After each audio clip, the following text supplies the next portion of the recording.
Did y'all hear that Israel is getting ready to part ways with the United States and the entire West? No? Bitch. So word on the curb is okay, so on July 1st, an article was written by the Israeli news, by a major Israeli news, right? In which they said the time is now for Israel to jump ship, for the Jews to jump ship. Now, although they want to maintain their alliance with America and the West, they would rather focus on their Asian potential partners and Asian.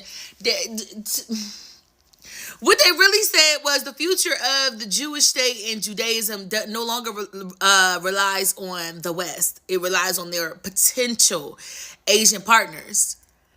And it just so happens to be the Asian partners that all work directly with the United States that typically the Jewish state would have to go through the United States and the West in order to get to.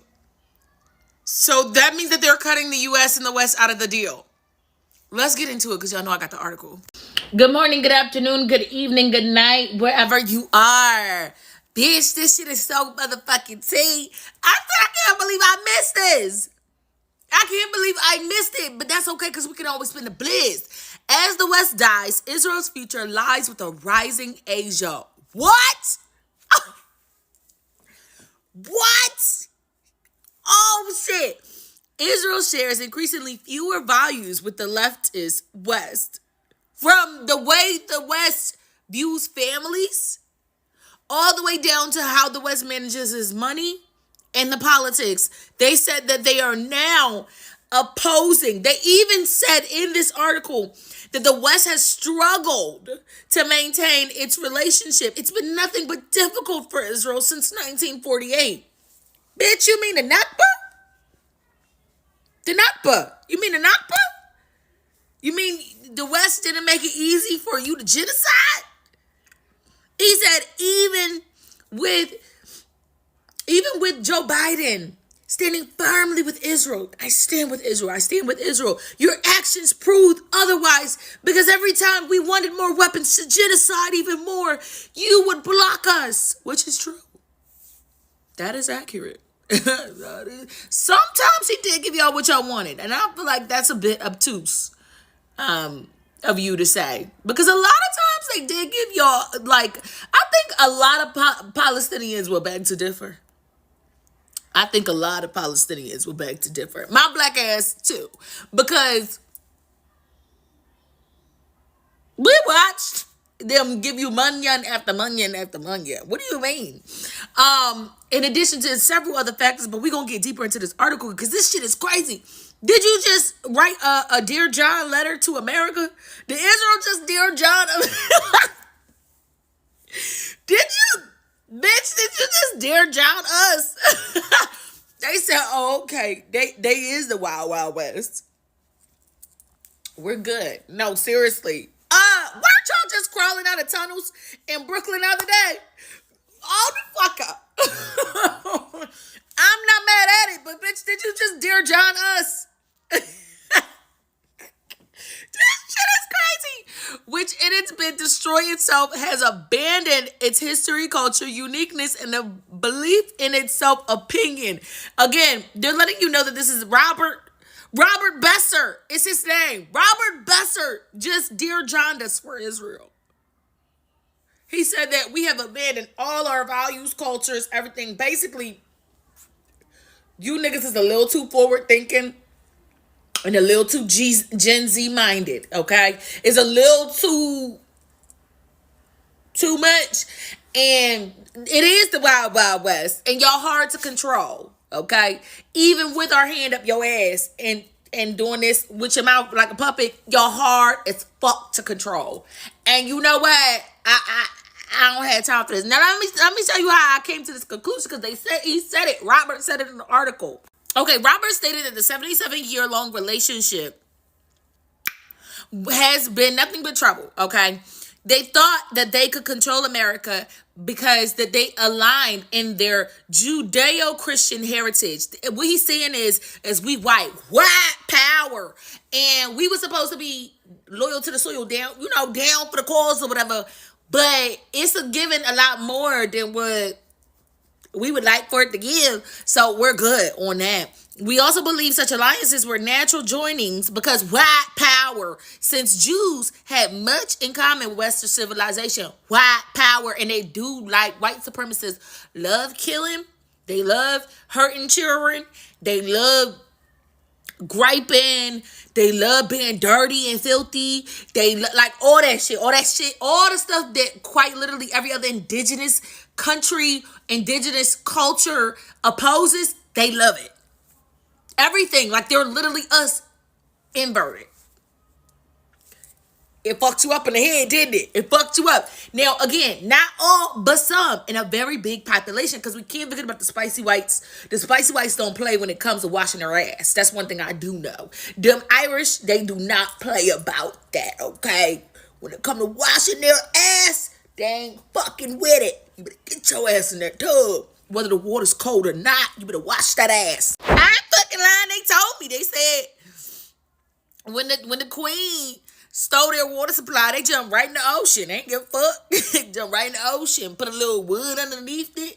Lit it on fire. Put it in the kettle. Put it in the tub. Add a little bit more water in it. And they washed their ass. They was not playing. They wasn't fucking around. They said that because shit is jumping off in America right now, they were wrong, and it's probably because they shot JFK, who also was Irish. And he said, honestly, from that point, it literally led to a bunch of, progressive. Oh, that's the word I was looking for. He said, we too progressive, and the ideas prevalent in the West have resulted in a undiluted hatred of Israel and the Jews. You right about that, queen. You ain't never lied. Not the Jews, though, because, again, some of them Jews are spicy whites, and we like them. Like the Jews for a Cause, Jacob Berger, and it's a long list. When we talking about the Zionists, we are not talking about Jacob. We are not talking about the Jews for the Cause. When we say we don't like y'all, we are not talking about them. We fuck with them. And them ultra-Orthodox Jews from Brooklyn, they was grittying in the streets. We was having a time was had with them and their mutton chops. He also said they believe in distinctiveness of their culture, which means that they believe that it's okay for them to grade people. And they don't like that we be calling them out on that shit, and that we be questioning them about their culture.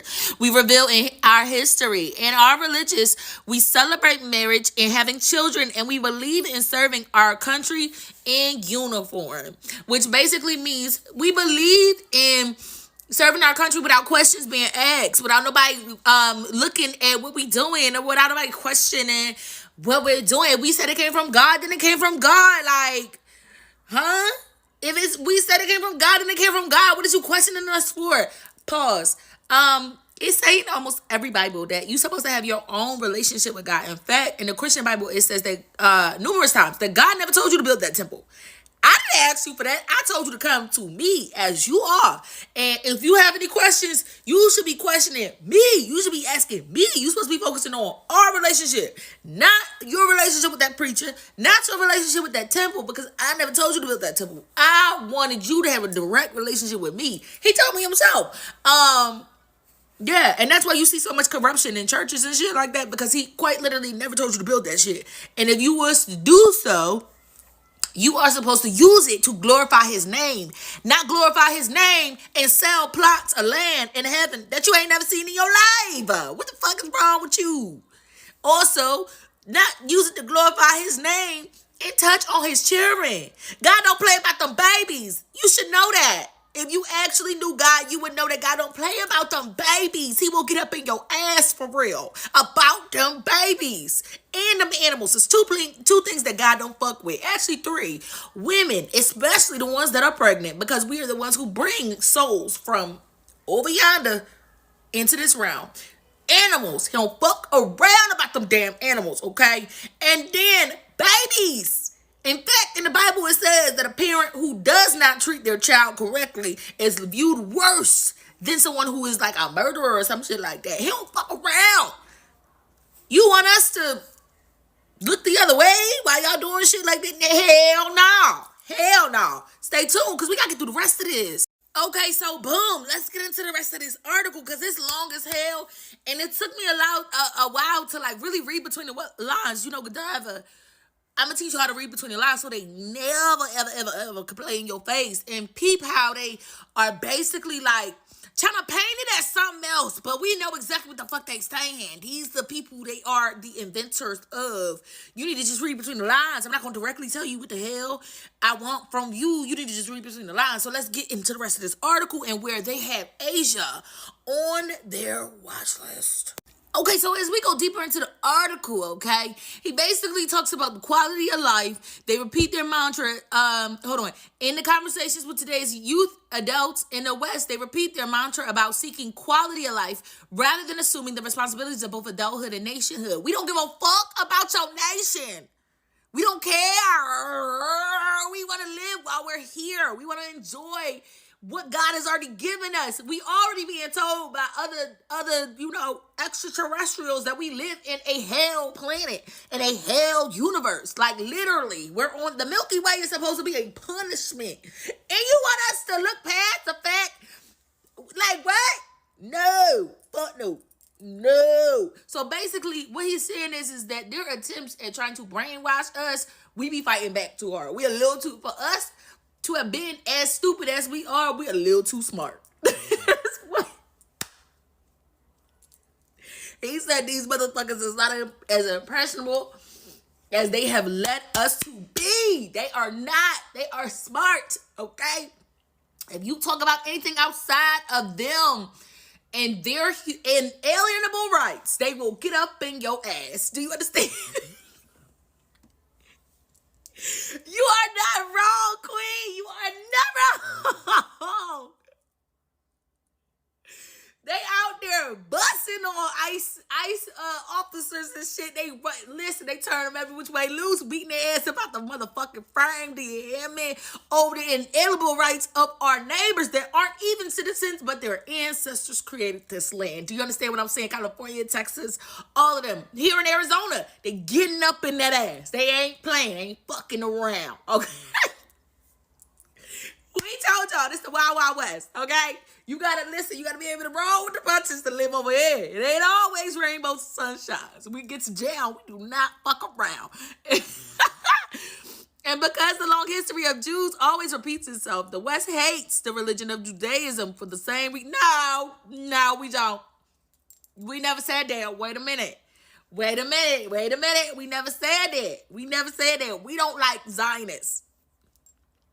We don't like Zionists. Get that right. We don't like Zionists, and we are loud and proud about that shit. Okay? He said, for the same reason so many empires and dictators did. Now, my question is if so many empires are telling y'all the same shit, right? You would think at some point, Zionists, Rothschilds, who created this shit, you would think that, you know what, maybe we should just create our own civilization and live somewhere remote, somewhere away from everybody else because they stand to come together and fuck us up. Because that's how badly they don't like us. And this hasn't just been something from the 21st century. This has been since the beginning of time. You know what I'm saying? So maybe we should go somewhere that's safer for us, okay? And because of the long history of Jews repeats itself, blah, blah, blah, blah, blah, blah, this new paganism, they said, which is because we will never bow down before the West left this religion. No one asked you to. This new paganism, but instead cling to our 35-year-old faith. Okay, let me get to the part that we really, really, really want to talk about. He did talk about Stalin and how before the wall fell in 94, Stalin was on the same tip that Hitler was on. Stalin was on the same tip as Hitler, and he was like, yeah, let's just exterminate the earth of these motherfuckers. We just now finding out that the real reason why Adolf Hitler, which we're not saying that shit was okay. That shit was not okay, okay? That shit was not okay. I don't give a fuck what you're talking about. Mass killing of people is not okay. I don't give a fuck. It's not okay. Period. However, the points that they were making, I'm not saying that the ending result was accurate, but the points that they were making were accurate. Y'all was doing these nasty, nefarious shits in their same civilization, and we're seeing proof of that today. Again, I don't support Adolf Hitler and what he did, or Joseph Stalin and their way of trying to rid the earth of very real human lives. Again, we don't know if every Zionist is human. However, I still don't support that. That's not who I am. I'm not the maker, so I can't take nobody's life. I didn't, you know what I'm saying? However, we're just now finding out that the frustration wasn't rooted in Judaism or the Jews. The frustration was directed towards the Zionists that were masking as Jews. That's who they were talking about. They weren't talking about the Jews that are for peace and that are loud and proud out in the streets marching with the Palestinians. They weren't talking about them. They were talking about the Zionists that were masking as Jews and using that religion to hurt people, to steal, and to go from nation to nation to nation doing this nasty ass shit. Mind you, Robert in the middle of telling us about how they plan to take over Asia and to work with Asian countries. Wow, there's an ad for the West Bank right above. The luxury of being in harmony with nature in the Jerusalem hills.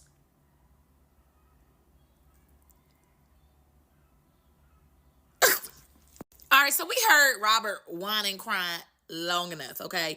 So basically he said that the only way that we will actually work with somebody is if they believe in the same ideologies as us, that any kind of treaty or peace with the Arab Muslim country is temporary and it's only for money. So, Saudi Arabia, UAE, we told you. Egypt, we told you. Now y'all look dumb as shit right now. Y'all look dumb as shit. He's saying the quiet parts out loud, the things that we have all known this entire time. Jordan, especially you, because you've been spread eagle. Ass cheek spread from here to Tallahassee for Israel. Standing tall and firm for Israel. Look at you looking dumb. They are going after South Korea, Japan, Taiwan, Singapore, Vietnam, Thailand, and critically India. Simply put, the countries that need Israel, they're telling you that you need them because you need our technology. And if you don't want to accept this alliance, well, you set technology against you. I'm just putting y'all niggas on notice. That's what they telling y'all. They got y'all on their watch list and that they're looking for a new home, a new place to call home. And they're looking at Asia. They're looking at South Korea, Japan, Taiwan, Singapore, Vietnam, Thailand, and critically India. Are you noticing a pattern here? These are the current nations that are being controlled by the West. They're cutting America out the deal. They're cutting the West out the deal. They said you niggas is filthy. Y'all have nothing left for me to suck on, for me to leech off of. You have nothing left. And on top of that, we're burnt. Our covers are blown. Y'all see us for who we are, and you won't let us operate the way that we want to operate. So we're going to cut you out the deal. We're going to go around you, go above your head, and we're going to go after the people that help keep you floating and growing. Damn! As an example of what could be created with the partners in the East today, South Korea manufactures its own stealth fighter jet aircraft, KAI KF-21 Bormei, which is well regarded. They also are low-key seeking some kind of peace between them and Russia. Didn't think we would find out about that, did y'all? Y'all got y'all eyes on that shit that China, that good shit that China and Russia got, and you don't like it. My best guess is they're going to try to take North Korea out. Because North Korea is the only one North Korea is that friend that you don't like, that's going to keep it real with you 24/7 because they don't give a fuck about how you feel. They care about you, but they don't give a fuck about how you feel because they know that you stupid and that you are impressionable. And they're going to always keep it real. If you want some bullshit, they're going to say you want some bullshit. If that man is lying straight to your face, they're going to tell you straight to your face, that man is on some bullshit. They want to take North Korea out too, so that they can form an alliance. They're really trying to form an alliance with China and Russia because BRICS. And they want a piece of it. And they know that America and the West, they're burnt, baby. So they're going to move their ass over to Asia. And they're going to become a problem.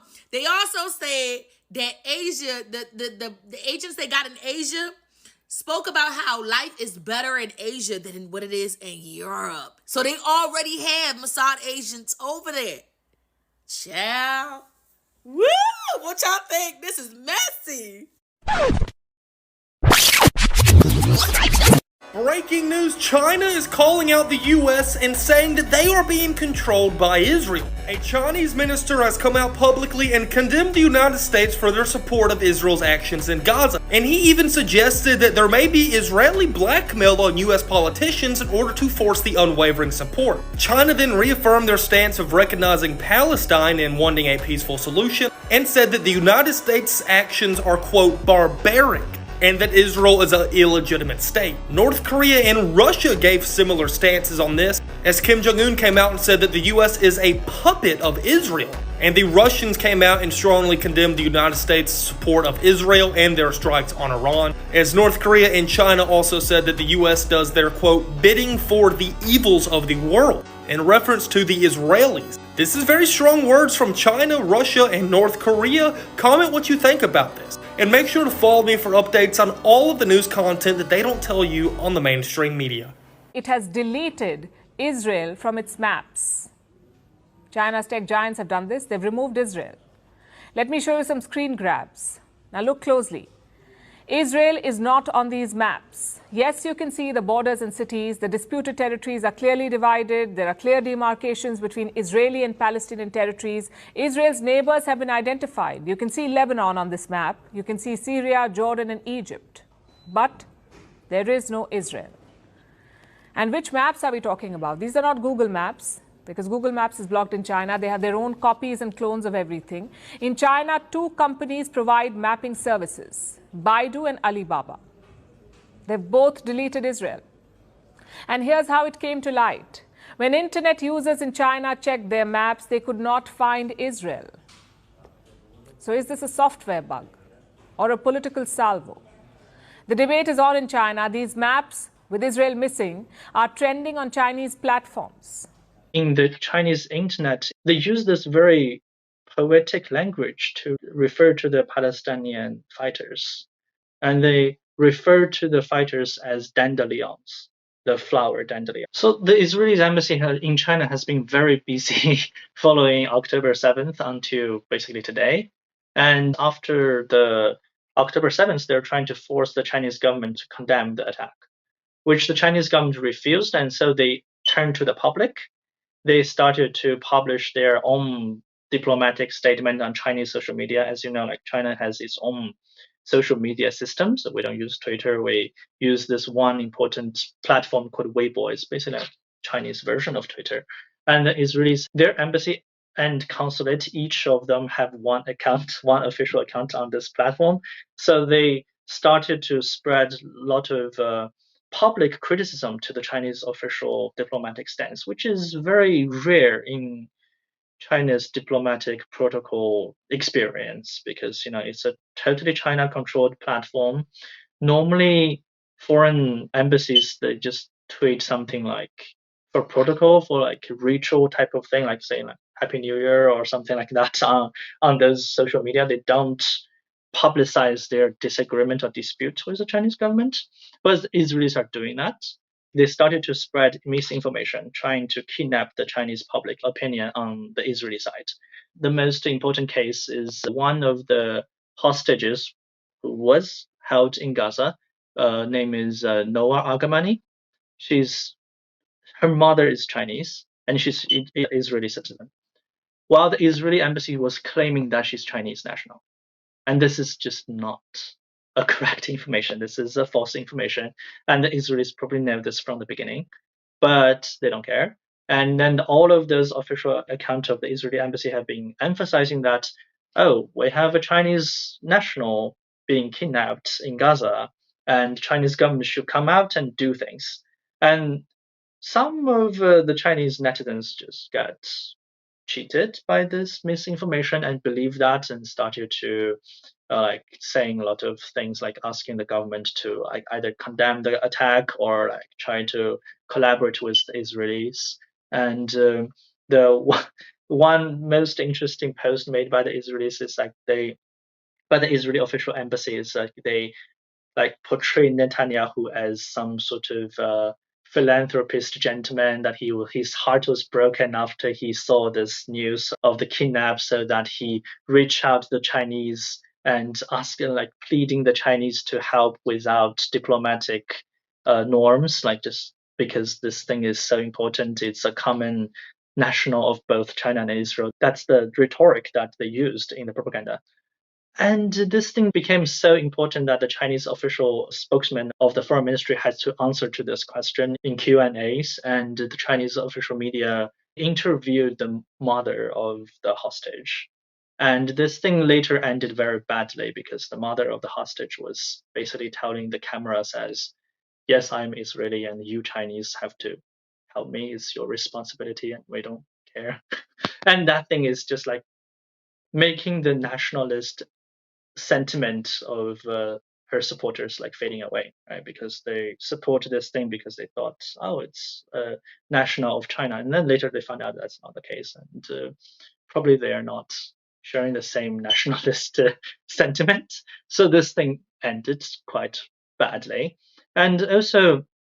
Another type of spreading misinformation is spreading misinformation about what is happening in Gaza, like the Israeli embassy, as they have been doing in every single Western countries. They have a lot of programs to build connections with scholars, with intellectuals, with media, and things like that. And during the war in Gaza, they were able to basically get one state-affiliated, very high-level Chinese scholar, like some type of authority type of figure, to speak in favor of them, said that everything from Gaza is just fake news.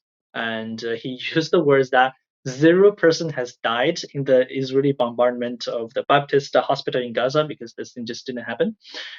And that thing also did not go well because the Chinese netizens actually like figure out this is not true. And then they started to like debating him in the commenting session, and then so they flooded the Israeli embassy's official commenting area on Weibo on the platform. And it's very quite interesting that Israel, the so-called only democracy of the Middle East, somehow just like don't allow people to talk on internet. They seal off the commenting section. The Israelis have been doing that constantly. They also have connected with other embassies, especially American and German embassies in Beijing. They asked the German embassy to publish a statement saying that anyone comparing Israeli policy to that of Nazi Germany is, like, they use the word like either ignorant idiots or like malicious bastards. Those are like in quotes of diplomatic statement made and publicized by the official German embassy, which is shocking in the sense of protocol. But yeah, so they have been trying to do that thing as well, but all of those things actually like failed. It's very clearly, if you get into the internet platform of China, for example, Weibo or any other platform, you would find that it's always overwhelmingly that people pro-Palestine. And the commenting section of the Israeli embassy or consulate or related, let's say the German and the American embassies commenting area, it's all like either flooded with criticism or they just close the commenting area, which later become the norm. They just don't allow anyone to talk about them because they know that everyone's criticizing them. And one most interesting thing is that in the Chinese internet in current situation, they use this very poetic language to refer to the Palestinian fighters. And they refer to the fighters as dandelions, the flower dandelion. And the idea is like the comparison is saying that, oh, like dandelion is a plant that flies in the wind, right? Like looks similar to parachute forces or things like that. And another thing is like arguing that a dandelion is a plant that flies everywhere, and whenever it lands, it just survives and grows into another dandelion and things like that. So they use that to compare to the resilience of the Palestinian people, saying that they, whenever they broke out of the open prison of Gaza and they come back to their homeland, they will survive there. They will like manage to find their roots in their homeland. That poetic portrait of the Palestinian people and even the Palestinian armed struggle is quite interesting. It's exactly the opposite of what the Israelis want, and you will see that the more activities the Israeli embassy trying to do in China is going to like actually serve as the counterforce, stimulating those Chinese people's spontaneous glorification of the Palestinian struggle. And this dynamic is probably going to continue for a very long time. If you look at the artistic portrayal of Palestine in China in recent years, you'd be really amazed. And then the overall social atmosphere in China is just not the same with the West, right? Supporting Palestine is still the political correctness. During Mao period, China was the first non-Arab global power that provided full recognition of the PLO. So China was like in one of the vanguards in that period. But in the last 40 years, it has made a lot of regress backward. But still, like even considering that, you find that in the Chinese society, still supporting Palestine is still part of the political correctness of China, still part of the Chinese mainstream society's consensus. And this consensus is getting consolidated in the last 1 year because of the genocide in Gaza. And then the young people are forming an even stronger pro-Palestine sentiment and creating more works on that following the genocide in Gaza. Within both the Chinese government and then within the Chinese public, you can always see this type of sympathy linking Palestine's anti-colonial movement today to China's previous anti-colonial movements in the last century. One very interesting thing is that in the United States, for example, the US Department of State just outlaw people from comparing Israel to the fascists and saying that if you compare any policy of Israel to that of Nazi Germany, it's a so-called act of anti-Semitism, and that's the definition by the official government of the United States. But in this case of China, it's a very different case, is that the Chinese officials themselves are actually doing those kind of comparison. One example I was raising in the article is that this Chinese consul general to Osaka, Japan, he shared on his official tweet a painting made by Chinese artists comparing the Israeli soldiers to fascist Japan's soldiers. And the picture was very vivid. It's comparing the fascist Japanese soldiers killing Chinese children during the massacre of Nanjing to the Israeli soldiers killing Palestinian kids in Gaza today. And such a comparison is shared by official diplomats of China.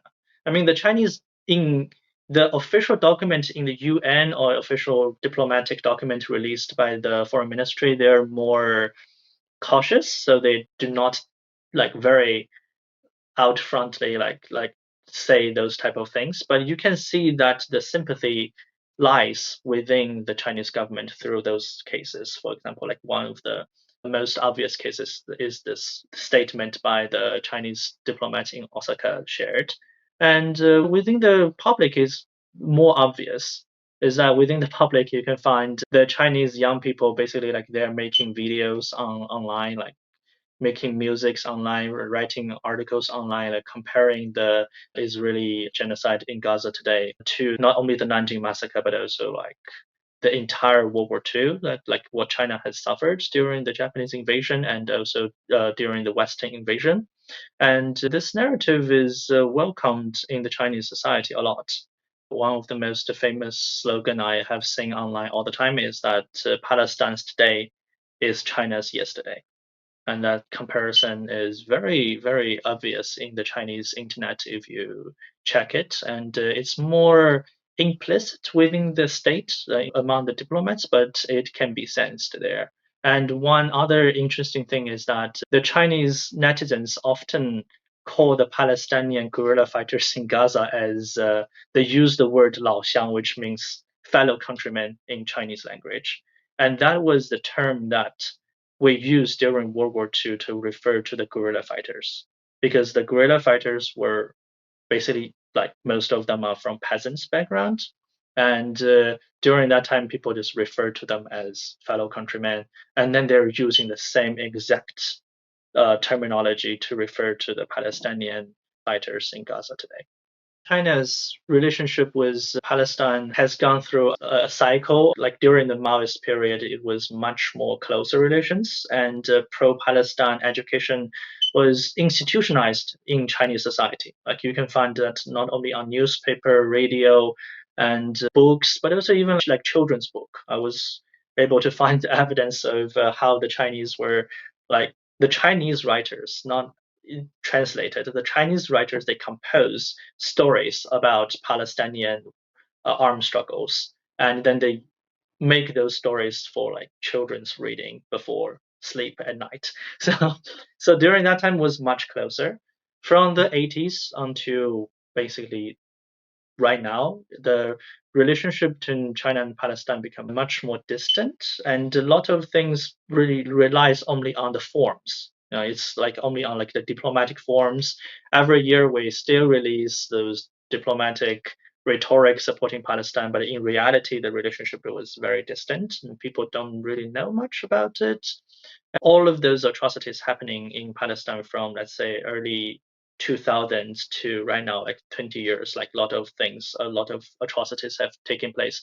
And none of them actually like shifted Chinese policy in like concrete sense, right? Like because the Chinese were still like trading with Israel intensively, and then the trade volume was increasing. But with the current war in Gaza, I think a lot of things are coming to change because in the government sense, following the war in Gaza, it's like you first time see that the trade volume between China and Israel dropped, mainly because of security reason. It's not because of ideological reason, unfortunately, but because of the security reason, the capital just feel like it's not safe to invest there anymore. And then the first time that the trade volume dropped. But also one other interesting thing is that both the Chinese and Israelis lost faith in trading with each other because of the diplomacy controversy over Gaza.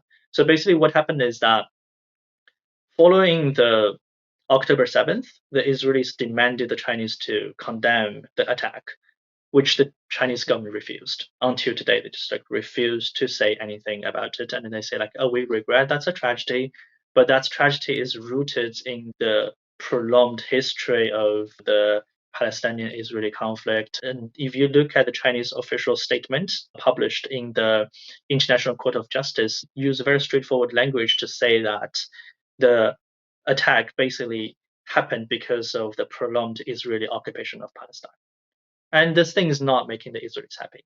Right? So I find cases of some Israeli, like either media or government related people or even government officials arguing that we should just stop like letting the Chinese companies to run the new Haifa Bay port, and we should just not trust China for those trade because they don't want to support us diplomatically.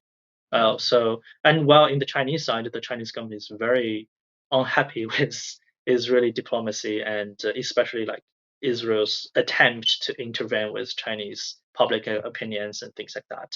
So in the government level, I would say that with because of the Gaza war and because of the diplomatic controversy happening between China and Israel, like diplomatic disputes between the two countries, the the economic trade is going to probably face some problems in the foreseeable future. And the honeymoon type of relation that lasted from 2015 to basically 2021 is probably not going to continue.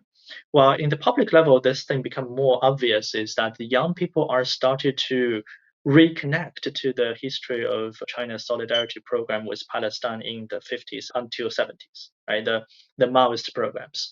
If you like check Chinese internet and things like that, you would find that people started to retweet documentaries made in the 1970s on Chinese-made documentaries in support of Palestine and sharing Mao's writing on like the Palestinian issue, and they started to reconnect to a lot of literature and artistic works made in those era, like posters, paintings, and all of those pieces of arts in support of Palestine made in the past. So the young people today, they're like more interested in cultivating their relationship with their grandfather's generation instead of their father's generation, right? And meanwhile, they are producing new things. They're like producing new pieces of literature and arts in support of Palestine every day. They are forming their own understanding of the Palestinian issue, and largely they're forming those understanding of the Palestinian issue based on what they have seen, their sense of justice when they see the genocide in Gaza. Right? It's not as before, like based on the interest of the state trading with this country or that country, or those like so-called rational calculation. Is more based on sense of justice and a sense of support and sympathy for liberation movements. That's something that is going to have long-term impact for China in the future. And if this generation of Chinese youth like growing up and taking more of leadership, both within the government but also in other sectors of the society, I'm pretty sure that China's stance on supporting Palestine would become much stronger and would probably make some progress. In some of the official documents, you can even find that China is still arguing that the Palestinians have all rights, including the rights of armed struggle, to achieve their national liberation. Regarding China's position on Palestine, it's basically evolved through four phases. The first one was in very early periods, like in 1950, when the People's Republic of China was established. And in that very beginning of the period, China was basically following the example of the Soviet Union and feeling like Israel might be a left-leaning state with some sort of so-called progressive values. And China was actually in a very close situation to recognize Israel and establishing relationship with Israel in 1950. And we can see that in the official diplomatic documents in China. 1955 is the most important period in China's changing position on Palestine happened. Is during that year, the Chinese premier, he went to the conference of Bandung, and in that situation, he was able to meet representatives from the Arab world, especially from Egypt and from Syria. And also he met Ahmed Shukri, who later would become the first chairman of the Palestinian Liberation Organization. So in that conversation, he totally changed his idea about the Palestinian issue. And since then, China becoming increasingly pro-Palestine and increasingly thinking that it's probably like better not to establish relationship with Israel. And following the Suez Canal crisis, the War of '67, like China gets into the conclusion that Israel is a colonial power, is an imperialist power in this situation. Also, this is related to the change of domestic atmosphere of China itself. Like in 1966, from 76, China had this Cultural Revolution, which made the Chinese domestic policy and foreign policy very radical, and imperialist struggle became a core part of the Chinese diplomacy. So throughout the mid 60s until 76, China was basically in all the official documents advocating for armed struggle of the Palestinians and advocating for military destruction of the Zionist state. And that was the official position of China until the early 80s. Mao Zedong died in 76, and after that, China had this shift in domestic policy and also in foreign policy as well. So China sort of abandoning the so-called revolutionary diplomacy of Mao era and supporting leftist struggles, supporting anti-colonial struggles, like started to gradually fading out in the focus of China's diplomacy. And since the 80s, you started to see that China started to be open to possibly recognizing Israel and following two major events. One is the negotiation between the PLO and the Israelis, right? Following the Camp David and later following Oslo, China gets into the conclusion that we probably can develop parallel relationship between both the state of Palestine and with Israel. Also, another event that it's basically like the Soviet Union recognized Israel as well. So China was thinking that, oh, maybe like other people are doing that and we probably like should consider doing the same thing. And from the 80s to basically the present, Chinese foreign policy on the Palestinian issue is basically focusing on the promotion of the so-called two-state solution. And the foreign policy become a mixture between Mao's tradition and the two-state solution argument. So if you check Chinese official documents today, you would find that some of the Maoist language are still there. For example, like China still supports the National Liberation Movement of Palestine. And in some of the official documents, you can even find that China is still arguing that the Palestinians have all rights, including the rights of armed struggle, to achieve their national liberation. And so those are all the relics and heritage of the Mao era.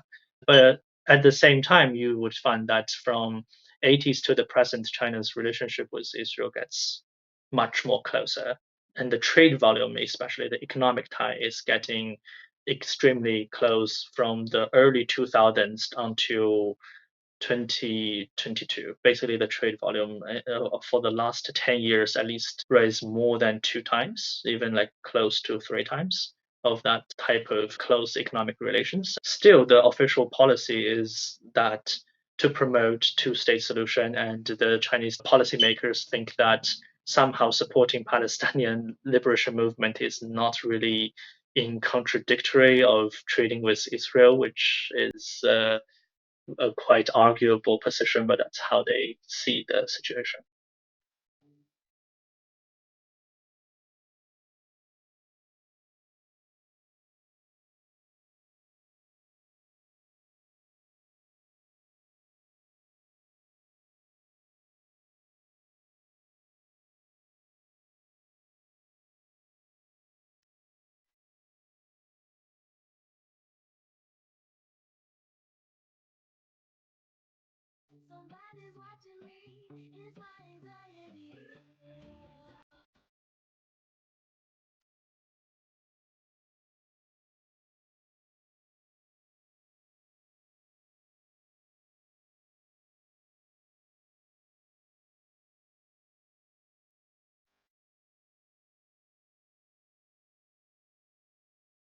Today, we are going to discuss some extremely controversial topics.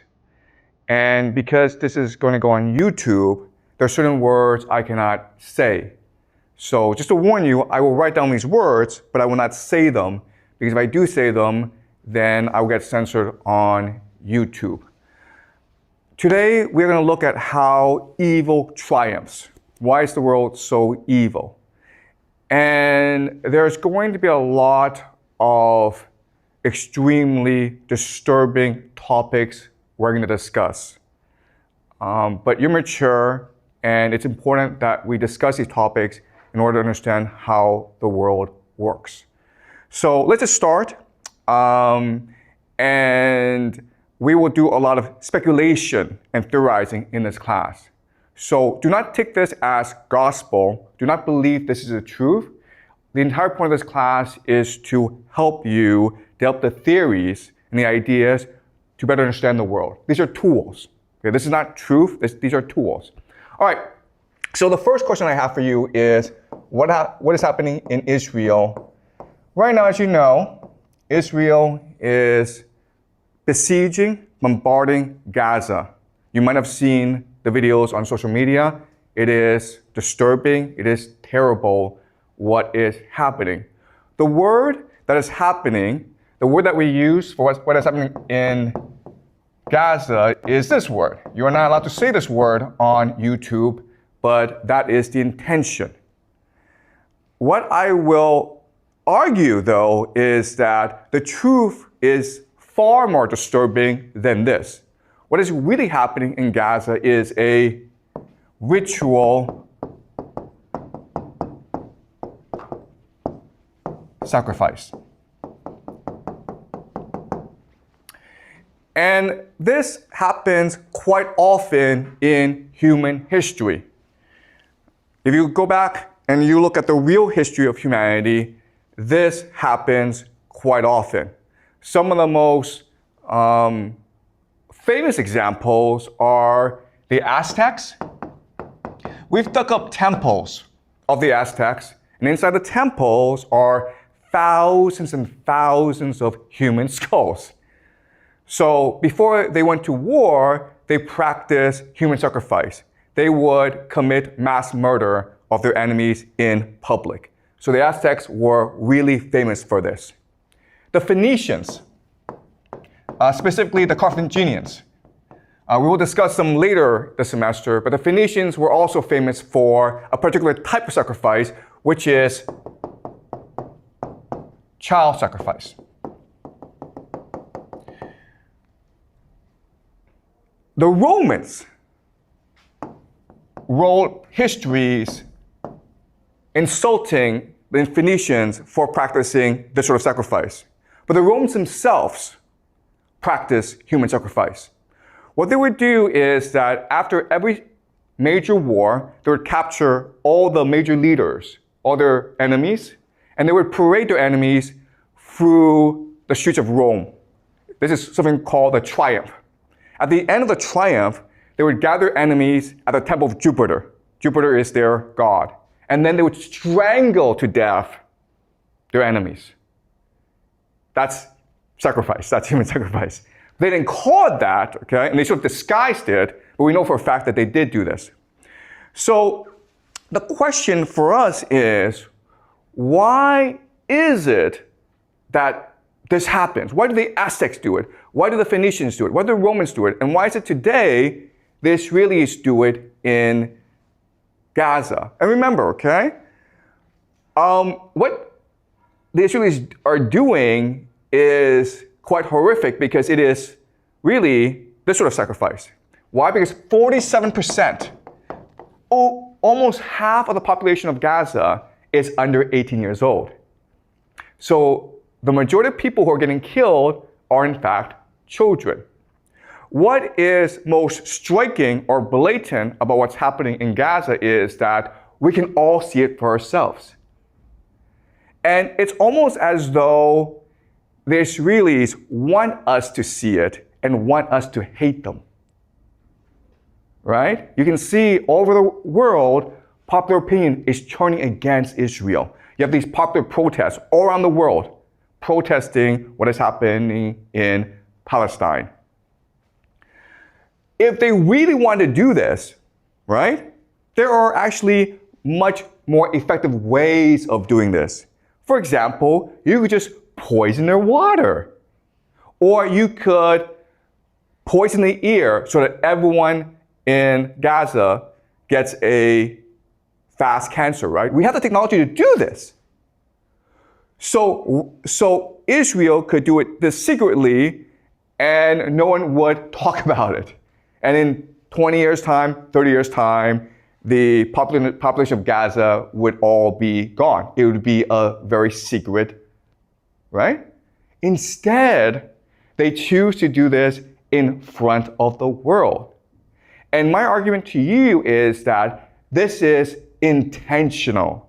They want the world to hate them.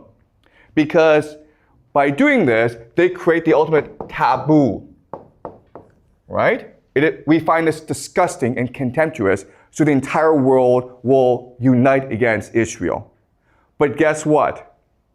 That's what their religion wants.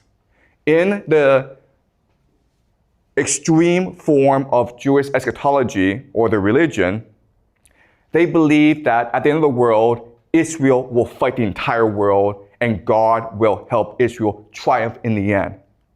So what's really happening in Gaza is that there are extremists within the Israel government who want to accelerate the process of the end of the world where Israel will face the world. And if you think about it, the entire idea of this ritual sacrifice is to unite the Israeli population. And what's extremely disturbing and horrifying about it is that this works.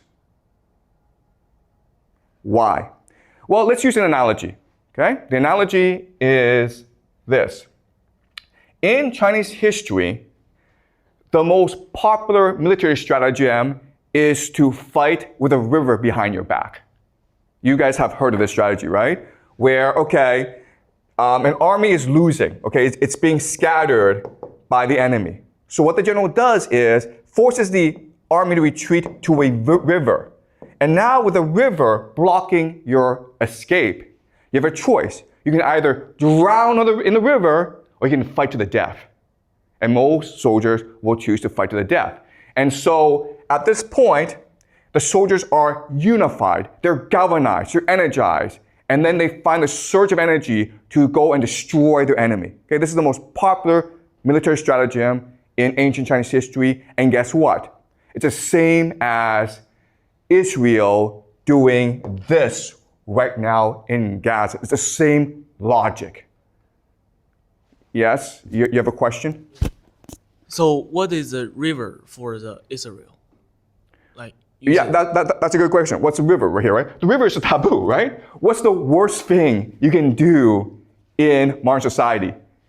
Killing children, guys, right? So there's no exit for Israel. You either go all the way or the world comes and destroys you anyway. And in fact, what's really interesting is that if you go online, you will see Israelis go around the world and causing trouble everywhere. They're going to start fights. They shout death to the Arabs on public buses in the Western world. It's intentional. They want to unite themselves by dividing the world, by angering the world. Okay? Does that make sense?